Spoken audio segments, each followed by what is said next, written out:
Hello दोस्तों, नमस्कार। अभी अभी की सबसे बड़ी खबर आ रही है, जहां पहले खालिस्तानियों ने लगाए भारत विरोधी नारे, फिर जयशंकर जी के कार के सामने आया ये खालिस्तानी समर्थक और फाड़ दिया तिरंगा। तिरंगे के अपमान की ये सबसे बड़ी खबर आपको बताएंगे। जयशंकर जी के सामने, उनके कार के सामने इतनी बड़ी हिमाकत की है इन खालिस्तानियों ने। वहीं आपको बताएंगे भारत के खिलाफ पाकिस्तान की बहुत बड़ी साजिश। बलूचिस्तान में चीन को दे दी 5000 एकड़ जमीन। आखिर क्या है इसके मायने, क्यों दी है ये जमीन, तो वहीं आपको बताएंगे। पाकिस्तान अफगानिस्तान को तगड़ा झटका देंगे मिस्टर डोनाल्ड ट्रंप। दोनों देशों के लोगों की अमेरिका में एंट्री बैन करने की बहुत बड़ी तैयारी। दोस्तों बताएंगे कैसे तारीफ सुन इतरा रहे थे शहबाज शरीफ कि डोनाल्ड ट्रंप उसको अब रुला भी देंगे। जी हाँ, वाकई में ये खबर सुनकर आप जाएंगे चौंक। दोस्तों आज एक से एक बड़ी खबर आपको बताने वाले हैं, बस आप वीडियो के लास्ट तक बने रहिएगा। और खबरों में आगे बढ़ने से पहले मानते हैं कि भारत की इतनी बड़ी बेइज्जती के लिए इन खालिस्तानियों को जवाब मिलना ही चाहिए भारत की मोदी सरकार की तरफ से। तो सामने लाइक का बटन है, दबाते हुए चैनल पर पहली बार आए हैं तो सब्सक्राइब करके बेल आइकन जरूर दबाइएगा। और साथ ही कमेंट में मेरा भारत महान और जय हिंद अवश्य कहिएगा। बात करते हैं पहली और सबसे बड़ी खबर की, जहां पहले लगाए भारत विरोधी इन खालिस्तानियों ने नारे और फिर प्लान के तहत आए जयशंकर जी के गाड़ी के सामने फाड़ा तिरंगा। बता दें, लंदन में खालिस्तानी समर्थकों ने भारत के विदेश मंत्री जयशंकर जी पर पहला हमला करने की कोशिश की है। दोस्तों ये घटना तब हुई जब वो एक प्रोग्राम में शिरकत होने के बाद कार से निकल ही रहे थे। एक वीडियो में दिखाई दे रहा है क्लियरली कि एक व्यक्ति दौड़कर उनके कार के पास पहुंचा और भारतीय झंडे को फाड़ दिया। वायरल हो रहे इस वीडियो में देखा जा सकता है कि किस तरह हमलावर तेजी से भागकर विदेश मंत्री की गाड़ी के सामने आकर खड़ा हो जाता है और तिरंगा फाड़ देता है। हालांकि वहां मौजूद सिक्योरिटी कर्मचारी पकड़ लेते हैं। जैसा कि आपको पता है, जयशंकर जी 4 से 9 मार्च तक आधिकारिक दौरे पर ब्रिटेन की यात्रा पर हैं। इस दौरान वे ब्रिटेन के विदेश मंत्री डेविड लेमी और अन्य अधिकारियों से मुलाकात करेंगे। इस यात्रा का मकसद भारत ब्रिटेन रणनीतिक साझेदारी को मजबूत करना है, जिसमें व्यापार, स्वास्थ्य, शिक्षा, रक्षा सहयोग और आपसी संबंधों पर चर्चा होगी। ब्रिटेन के बाद वे 6 से 7 मार्च तक आयरलैंड जाएंगे, जहां वे विदेश मंत्री साइमन हैरिस से मिलेंगे और भारतीय समुदाय के लोगों से बातचीत करेंगे। दोस्तों बड़ी ही ये शर्मनाक खबर है इन खालिस्तानियों को लेकर। वीडियो में क्लियरली दिखाई दे रहा है कि शख्स दौड़कर उनकी कार के पास पहुंचता है और फिर तिरंगे को उनके सामने फाड़ने की कोशिश करता है, जिसने ब्रिटेन सरकार के सुरक्षा इंतजामों पर बहुत बड़े सवाल खड़े कर दिए हैं। या तो यह प्री प्लान एक्शन था या फिर उनके द्वारा भारत को बदनाम करने की कोशिश। लेकिन अगर आप भी मानते हैं कि भारत ये अपमान बर्दाश्त नहीं करेगा और इसका जवाब जरूर मिलेगा, तो अपनी राय दोस्तों कमेंट में अवश्य लिखिएगा। और साथ ही साथ खालिस्तानियों के मंसूबे कभी पूरे नहीं होंगे तो इस वीडियो को शेयर भी जरूर करिएगा ताकि इनको करारा जवाब मिल सके। आपको बता दें दोस्तों, पिछले कुछ सालों में कनाडा, ब्रिटेन जैसे मुल्कों में खालिस्तान समर्थक कुछ ज्यादा ही सक्रिय हो गए हैं। इस वजह से भारत की चिंताएं बढ़ गई हैं। खालिस्तानी समर्थक आए दिन यहाँ कुछ न कुछ भारत विरोधी गतिविधियां करते रहते हैं। वो नया नया मौका ढूंढते हैं भारत के अंदर अपनी खौफ बनाने के लिए। ब्रिटेन में खालिस्तानी समर्थकों का ये प्रदर्शन कोई पहली बार नहीं हुआ है। साल 2023 में खालिस्तानी समर्थकों ने इंडियन एम्बेसी में घुसकर उत्पात मचाया था। आपको याद होगा, इस पर लगे तिरंगे का अपमान किया गया था, उसे उतारने की कोशिश की गई थी। एम्बेसी के बाहर भारत विरोधी नारे लगाए गए थे। ब्रिटेन में जिस वक्त ये सब हुआ था उस समय भारतीय मूल के ऋषि सुनक जी वहां के प्रधानमंत्री थे। कनाडा में भारतीय दूतावास के बाहर खालिस्तानी समर्थकों ने उपद्रव किया था। ऐसे में ये खालिस्तानी हमेशा से पिक्चर में रहने के लिए नए नए उत्पात मचाने की कोशिश करते हैं। अब ऐसे में भारत को इन खालिस्तानियों को जवाब देना ही पड़ेगा। वहीं अगली खबर बता दें, भारत के खिलाफ पाकिस्तान की बहुत बड़ी साजिश की बहुत बड़ी खबर। बलूचिस्तान में चीन को दे दी 5000 एकड़ की जमीन, सेना और नौसेना बेस बनाएगा ड्रैगन। बता दें, पाकिस्तान बहुत ही शातिर देश है। वो बिच्छू की तरह है, कब किसको काट ले कोई नहीं जानता। वो अपने और पराये का भेद नहीं करता। अब वो अपने फायदे के लिए दो ऐसे देश को लड़ा रहा है जिसके प्रति वो वफादारी निभाने की बात कहता है। जी हाँ दोस्तों, पाकिस्तान अब चीन और अमेरिका को ही आपस में भिड़ाना चाहता है। दरअसल बलूचिस्तान में आए दिन हो रहे आतंकवादी हमलों से निपटने में अक्षम पाकिस्तान सरकार ने एक बहुत बड़ा फैसला लिया है। सूत्रों के मुताबिक दक्षिण बलूचिस्तान में चीनी नौसैनिक और एयरपोर्ट की स्थापना के लिए चीनी सेना को 5000 एकड़ से अधिक जमीन आवंटित की गई है। यह जमीन ग्वादर से लगभग 70 किलोमीटर उत्तर पश्चिम में और तुर्बत के बेहद नजदीक स्थित है। हालांकि यहाँ शहबाज शरीफ ने अपनी चालाकी भी दिखाई है। दिखाने के तौर पर इस जमीन को देने के लिए कि पाकिस्तान सरकार ने एक शर्त पर चीन के साथ एक समझौता पर हस्ताक्षर किया। वो शर्त ये है कि चीन बलूचिस्तान की जीवानी क्षेत्र का विकास करेगा। हालांकि इसका असली मकसद वहां चीनी नौसेना का बेस बनाए जाने की तैयारी है। अगर चीन इस इलाके में अपने पांव गहरे तौर पर जमा लेता है तो दुनिया की सबसे महत्वपूर्ण चौक पॉइंट्स में से एक हॉर्मुज जलडमरू मध्य पर उसका पूरी तरह से नियंत्रण हो जाएगा। जी हाँ, हालांकि ऐसा होने में जरा संदेह है। कारण यह है कि पाकिस्तान का यह कदम संभवतः अमेरिका को रास नहीं आएगा। अमेरिका जरूर इस पर ऐतराज जताएगा। ऐसे में पाकिस्तान की वजह से अमेरिका और चीन आमने सामने आ सकते हैं। जी हाँ, लिहाजा आने वाले समय में उस समझौते में फेरबदल होने की पूरी संभावना है जो पाकिस्तान ने चाइना के साथ किया है। ऐसा करने के पीछे पाकिस्तान की मजबूरी है। दरअसल पाकिस्तान के सुरक्षा बल और खुफिया एजेंसियां बलूचिस्तान पर पूरे तरीके से अपना नियंत्रण खो चुकी हैं। दोस्तों ये दावा किया है पाकिस्तान के पूर्व सेना अधिकारी आदिल रजा ने। उन्होंने पाकिस्तानी खुफिया समुदाय के सूत्रों के हवाले से यह दावा किया है कि दक्षिणी बलूचिस्तान में चीनी नौसेना और हवाई अड्डे की स्थापना के लिए पीपल्स लिबरेशन आर्मी बोले तो पीएलए को 5000 एकड़ से ज्यादा अनुमानित जमीन आवंटित किया गया है। और दोस्तों इस काफी सनसनीखेज खुलासे से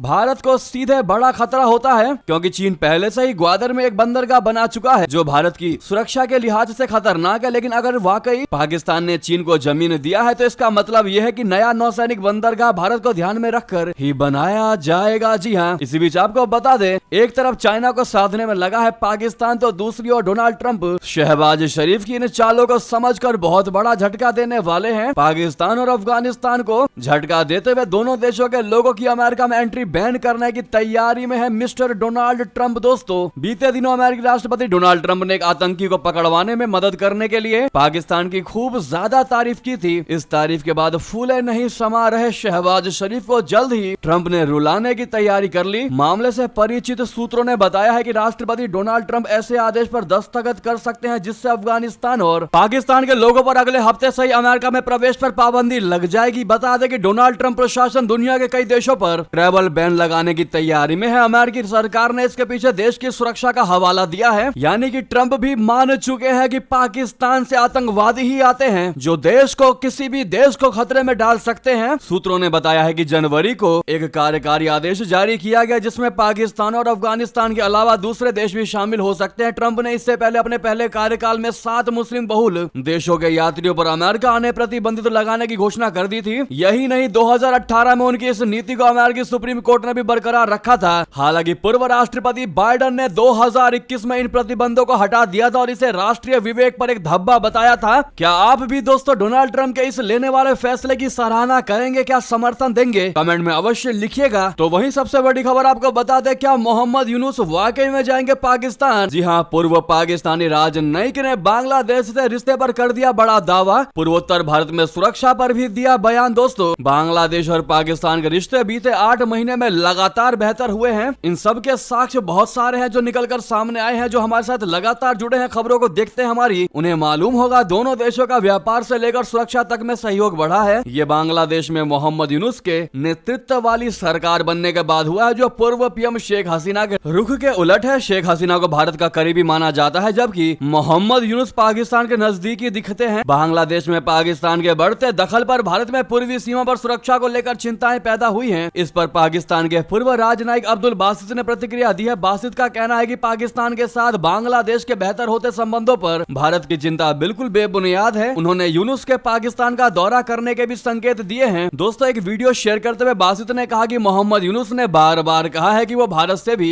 अच्छे रिश्ते रखना चाहते हैं। पाकिस्तान भी चाहता है कि भारत बांग्लादेश का रिश्ता ठीक रहे क्योंकि दोनों पड़ोसी देश हैं। ऐसी उम्मीद भी की जा रही है कि 3 से 4 अप्रैल को बैंकॉक में एक समिट के दौरान नरेंद्र मोदी और डॉक्टर यूनुस की मुलाकात हो सकती है। ऐसा होता है तो दोनों देशों के रिश्तों की तलखी दूर हो जाएगी। भारत ही शायद इसके लिए तैयार नहीं होगा। भारत तो बस इस बात से ये परेशान है कि बांग्लादेश का पाकिस्तान से रिश्ता क्यों है। वाकई में दोस्तों अगर मोहम्मद यूनुस पाकिस्तान जाते हैं तो आप समझ सकते हैं कि पाकिस्तान से लौटने के बाद वो भारत के खिलाफ वो फैसले लेगा जो भारत सोच भी नहीं सकता। ये भारत को बहुत बड़े खतरे में डाल सकता है और पाकिस्तान के अंदर कुछ डायलॉग्स को छुपाया भी जा सकता है कि मोहम्मद यूनुस और शहबाज शरीफ के बीच में कौन सी डीलें हुई हैं, कौन सी बातें हुई हैं जो वाकई में भारत के लिए बहुत खतरनाक साबित हो सकता है। नेक्स्ट खबर आपको बता दें, जहां एयरफोर्स के लड़ाकू विमान से गलती से घरों पर गिरे बम, 15 लोग हुए घायल, मचा हड़कंप। दोस्तों साउथ कोरिया एयरफोर्स के विमान से कुछ बम दुर्घटनावश कुछ घरों पर बम गिरने का मामला सामने आया है। इस घटना में 15 लोग घायल हो गए हैं, जिनमें से 2 गंभीर रूप से घायल हैं। ये घटना पोचेन में सैन्याभ्यास के दौरान हुई। सेना के फाइटर जेट से गिरे बम से कई घरों और चर्च को नुकसान पहुंचा है। इस घटना के बाद इलाके में हड़कंप मच गया। जिस इलाके में यह घटना हुई है वो राजधानी सियोल से 40 किलोमीटर दूर है। साउथ कोरिया एयरफोर्स का कहना था कि KF-16 जेट विमानों से 500 पाउंड के